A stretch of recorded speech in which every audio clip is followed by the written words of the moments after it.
Imagine being woken in the dead of night by the sharp, insistent chime of your doorbell, the sound cutting through the silence like a blade. At first, my half-asleep mind scrambled for an explanation. Perhaps a drunk neighbor pressing the wrong button, or some late-night delivery mix-up. But the sound came again, loud, deliberate, and almost frantic. It was 2 o'clock in the morning, far too late for visitors, and a cold unease tightened in my stomach. I pulled on a robe and hurried toward the entrance, my hands trembling slightly as I reached for the intercom. The screen flickered to life in dull black and white, and through the grainy static, I made out a figure shifting in the shadows. At first the outline was unclear, but then I recognized the slender frame, the way she held herself, even with her shoulders hunched as if under some unbearable weight. My heart stopped. "Leighton?" I whispered aloud, unable to believe what I was seeing. My daughter. Why would she be here at this hour without warning? I tore the door open in a rush, and the moment the porch light illuminated her face, the air was stolen from my lungs. Standing before me was indeed my daughter, but not the daughter I had said goodbye to 3 months earlier on her wedding day, radiant in her gown, eyes sparkling with hope. This Leighton was unrecognizable. Her face was grotesquely swollen, mottled with bruises, her lips split and trembling, her gaze full of a pain that words could scarcely contain. She stood there in silence for a beat, and then her body crumpled forward into my arms. I barely managed to catch her fragile weight, horrified at the way she winced at even the gentlest touch. "My God, what happened to you?" My voice cracked with desperation, but Leighton could not immediately answer. She simply sobbed, her shoulders shaking violently as her tears soaked into my robe. For long moments I just held her, stroking her hair, trying to steady her breathing as fury began to churn inside me. My little girl, my only child, the one I had raised with all my strength. Who had dared to do this to her? As her trembling eased enough for words, the truth began to spill out haltingly, each sentence dragging more rage through my veins. From the very night of her wedding, Carter, the man who had stood before me with solemn vows to protect her, had transformed. Gone was the cheerful, dashing young man who had begged me for my blessing. In his place stood someone cruel and entitled, who sneered at her dreams and demanded her obedience. "You've come here as a wife, so you should serve us," he had told her coldly, treating her not as a beloved partner, but as a servant. His parents had been no better. In fact, they encouraged and joined in his abuse. They had stripped her of her freedom, monitored her every move, and when she resisted or faltered under their impossible demands, they punished her with words, with scorn, and eventually with their hands. By the time she stumbled to my door, my daughter's body was a canvas of bruises, her spirit scarred by betrayal. As I listened, my own tears blurred my vision, but underneath them burned a fire I had not felt in years. I wanted to scream, to tear into those who had dared to harm her, to make them understand what it meant to awaken the wrath of a mother. I had trusted Carter when he had come into our lives, had dared to believe his earnest eyes and steady voice when he promised to love my daughter forever. Now I saw it for what it had been, a mask, a performance, a calculated lie. My chest heaved as I held her, whispering over and over that she was safe now, that she was home, and that I would never allow them to hurt her again. In my heart, I swore vengeance. But before I tell you how it came to this, before that night when my daughter collapsed into my arms, I must go back, because the seeds of this nightmare were planted months earlier, when Leighton first introduced Carter to me. At the time, I never could have imagined how quickly joy would turn to dread, or how much regret I would feel for not trusting my instincts. My name is Susanna. I am 50 years old, divorced, and for most of my life it has been just my daughter and me against the world. Leighton was still very young when her father and I separated, and from then on I raised her alone, while working full-time to keep us afloat. Life was not easy, but my daughter gave me strength. She was a quiet child, reserved and thoughtful, yet beneath that softness was a will of iron. Through every hardship, she remained steady, determined, and hardworking. Watching her grow into the kind of woman who never gave up, who pursued her dreams with steady steps, filled me with pride that no words can describe. She earned a position at her dream company after years of effort, and when she told me the news, I cried alongside her, knowing how much she had sacrificed to reach that point. Her presence was my light, my reason to keep moving forward, even when my own strength faltered. So when she came to me one evening with a shy smile and said, "Mom, there's someone I want you to meet," my heart leapt. I had always imagined that day would come eventually, but when it arrived, I felt a mixture of joy and nerves. Could this man truly see her worth? Would he cherish the daughter who meant everything to me? The evening she brought him over, I prepared myself to meet simply her boyfriend, perhaps to share a pleasant dinner, nothing more. But Carter, as he introduced himself, immediately threw me off balance. He was 7 years older than Leighton, working at one of her client companies. And when he arrived, he looked undeniably handsome in his well-fitted suit, his smile polished and confident. He greeted me warmly with all the charm of a man accustomed to winning people over. At first glance, he seemed serious, sincere even. But before I could settle into the rhythm of introductions, he straightened his posture, looked me directly in the eye, and declared, "I've come today to ask for your blessing for Leighton and me to get married." The words hit me like a jolt. I stared at him, stunned. My daughter was only 23 at the time, and she had been dating him for barely 6 months. I had expected to meet a boyfriend, not a suitor with a proposal already in hand. I tried to recover, speaking gently, hoping to temper their haste. "You're both still so young. Don't you think it might be a bit early to be thinking about the future this way?" But Carter's expression did not waver. He leaned forward with a solemn intensity. "I can't think of anyone but Leighton anymore. I believe I will never meet another woman as wonderful as her." His voice carried conviction, the kind that makes you question your own doubts. Then my daughter turned to me, her eyes pleading softly, and whispered, "Mom, I feel the same way. Please give us your blessing." My resistance faltered. How could I deny them when they spoke with such passion? Though unease stirred in my chest, I found myself moved by their certainty. "If you two have already made up your minds," I said at last, "then I'll support you." The joy on Leighton's face, the way Carter beamed at her and promised, "I'll make her happy, I swear," almost convinced me. As they gazed at each other, glowing with love, I forced myself to smile too. Yet when Carter left that night, a shadow of doubt lingered. I could not fully rejoice. Was this really okay? Was it too soon? Perhaps all parents feel this unease when their children marry, I told myself. Perhaps my heart simply wasn't ready to let her go. After all, they looked so happy together, and wasn't that what mattered most? Preparations for the wedding moved swiftly. I met Carter's parents, who seemed equally eager. They were warm, almost too warm, declaring that they had always wished for a daughter and were delighted to welcome Leighton. It was then my daughter told me, "Mom, I'm thinking of living with Carter's parents after we get married." My instinct screamed against it. "Are you sure about that?" "Living with in-laws can be difficult," I warned. But Leighton, ever optimistic, reassured me. "I get along well with his parents, and with Carter there, I'm not worried." I tried to trust her judgment. She was strong, and his family home was only 20 minutes away from mine. If anything happened, I could always be there in a heartbeat. So I swallowed my misgivings and gave her my blessing once more. The wedding was beautiful, and though my heart ached at letting her go, I smiled through the tears, praying that she would be happy. For the first month, I clung to that hope. But then, subtle changes began to disturb me.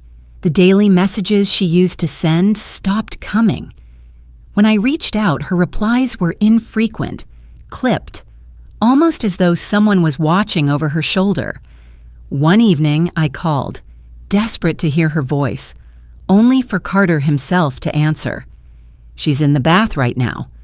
"Don't worry, she's doing fine," he said smoothly, but there was something in his tone, a finality that left no room for further questions. I hung up, unsettled. Days passed, and the silence stretched. Unable to bear it, I visited their house one weekend. Carter's mother, who had once welcomed me warmly, now spoke curtly through the intercom. "Leighton's out with Carter," she said, her sigh dripping with irritation. "You should call before coming." There was no invitation inside, no warmth, only dismissal. I left, my chest tight with unease. Was I imagining things? Or had their attitudes truly shifted so suddenly after the wedding? The answer came cruelly soon. When I called Lattin's workplace to check on her, they told me she had resigned, abruptly, without notice. My heart sank. That can't be, I argued, stunned. Leighton had worked so hard for that job, she would never give it up willingly, but the truth was undeniable. She was gone from the company, and no one could tell me why. Alarm bells screamed in my mind. Something was terribly wrong. 2 days later, the doorbell rang at 2 a.m., and my fears were confirmed in the most devastating way. My daughter, battered and broken, had fled her marital home, walking for over an hour in the dark to reach me, her last sanctuary. She wept as she revealed the truth. Carter and his parents had stolen her phone, cut her off from the outside world, and forced her into endless servitude. They demeaned her, starved her, rationed her water, demanded perfection, and when she dared to resist, they beat her. It was only when she feared for her life that she seized the chance to escape in the dead of night. Holding her trembling body against mine, fury burned through me like wildfire. My daughter had suffered enough. They thought they could destroy her spirit, but they had underestimated both of us. By dawn, I had made my decision. First, I took Leighton to the hospital, where her injuries were treated and documented. Then, with her still at my side, we drove toward Carter's family home. My hands gripped the steering wheel with steady determination. I was no longer just a worried mother.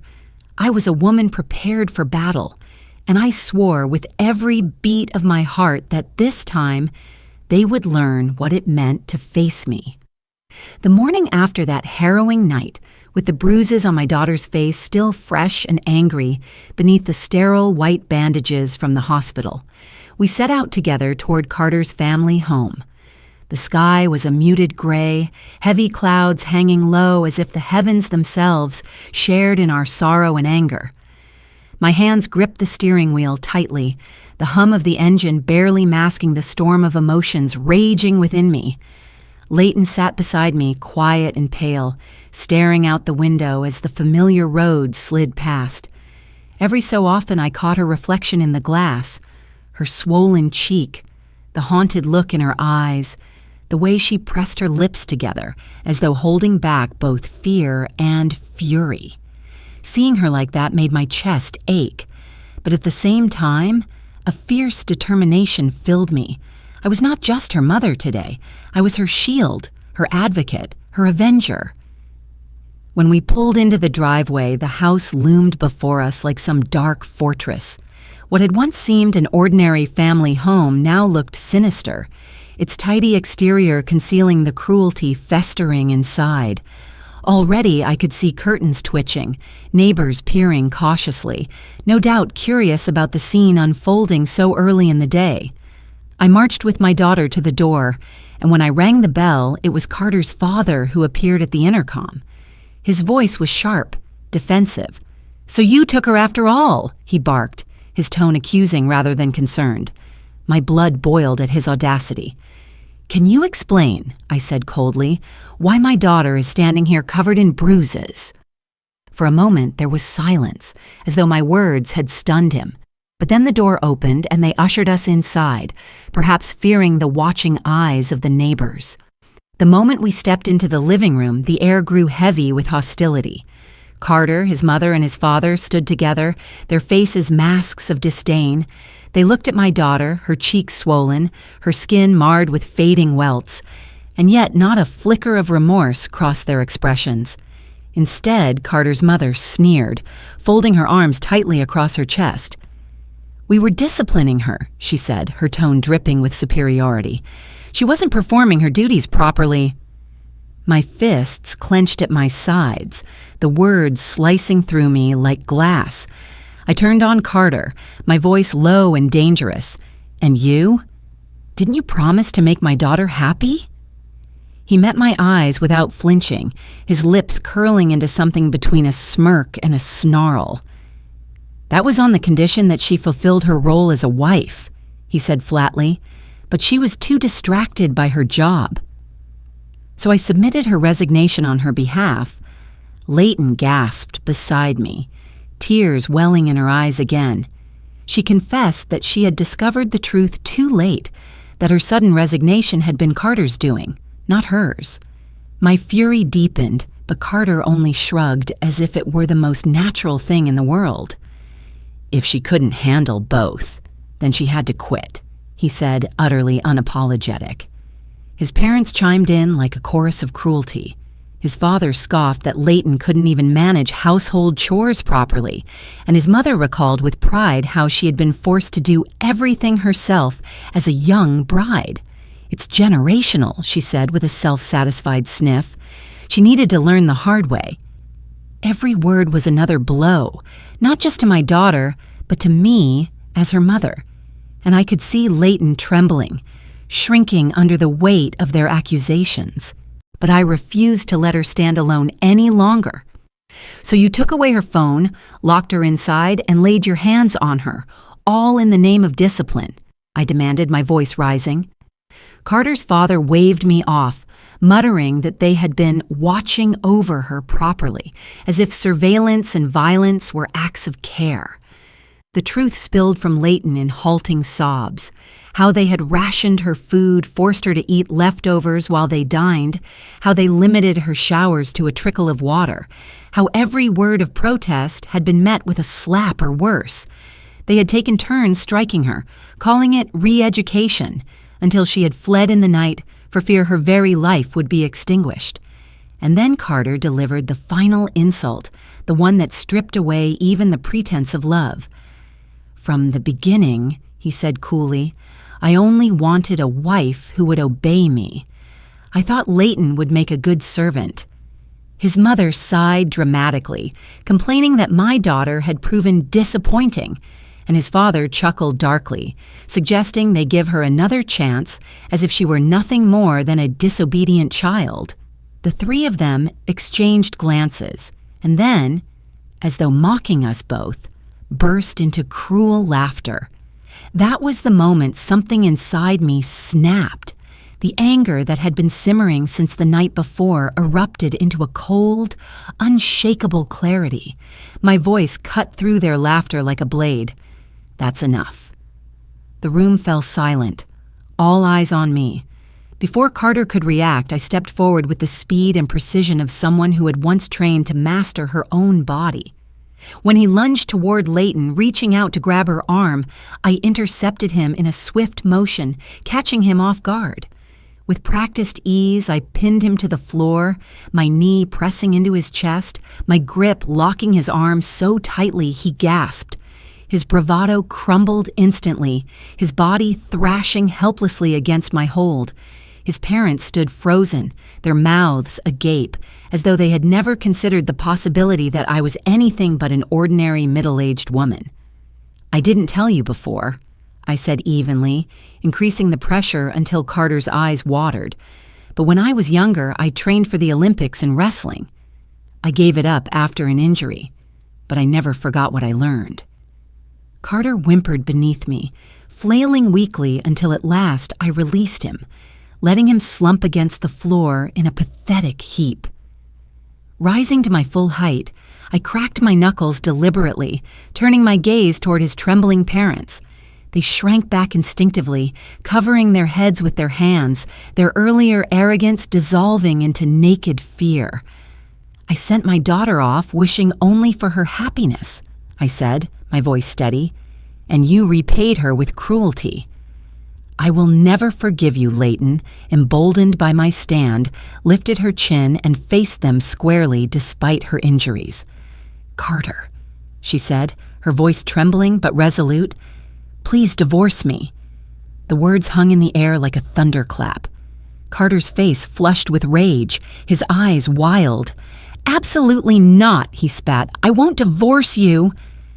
But I stepped closer, my glare silencing him. This morning, I said calmly, I took my daughter to the hospital. We have a medical certificate documenting every injury. I have also filed a police report. You can refuse all you want, but we will fight this to the very end. And believe me, you will lose. Sweat broke out across Carter's brow. His parents began to stammer, their bravado crumbling. Please stop. Think about our reputation, his mother cried. His father added desperately, what about the neighbors? Everyone will find out. Their panic was almost satisfying, but Leighton looked at them with nothing but contempt. I want a divorce, she repeated firmly. The sooner the better. We gathered her belongings, stuffing them into bags as the three of them stood helpless, their pleas falling on deaf ears. As we reached the door, Carter's pitiful voice echoed after us. Wait, please don't go. But neither of us looked back. We walked out into the gray morning, the weight of that house lifting from our shoulders with every step. The divorce was finalized swiftly, Carter cornered by the evidence and the growing gossip that spread like wildfire through the neighborhood. Leighton claimed $20,000 in compensation, a small price compared to what they had put her through, and the police, though releasing them after questioning, kept a watchful eye. Their once pristine reputation crumbled under the scrutiny of both law and community, their home no longer a place of pride but of whispered scandal. At Carter's workplace, the truth spread through colleagues and clients alike, and soon he was removed from the path of promotion, his career prospects dashed. Meanwhile, my daughter began the slow, painful journey of healing. At home with me, surrounded by safety and love, she allowed her body and spirit to recover. There were nights when the nightmares returned, when she woke in tears, but each time I held her until she slept again, reminding her that the worst was behind her. In time, the bruises faded, her strength returned, and though scars lingered in her heart, she began to search for new opportunities, determined not to let her abusers define her future. She had been broken down, but not destroyed. As for me, I found a renewed sense of purpose. My life, too, was far from over. The fire that had burned inside me during that confrontation did not fade. It reminded me of the strength I once had, of the dreams I had been forced to abandon. And so, with quiet determination, I began to train again, returning to the discipline of wrestling, not to compete, but to reclaim the part of myself I had set aside. In protecting my daughter, I rediscovered my own power. They thought they could make her a servant, a shadow of herself. Instead, they awakened a force they never anticipated, a mother's unyielding resolve. And in the end, it was not just my daughter who rose from the ashes, but I as well.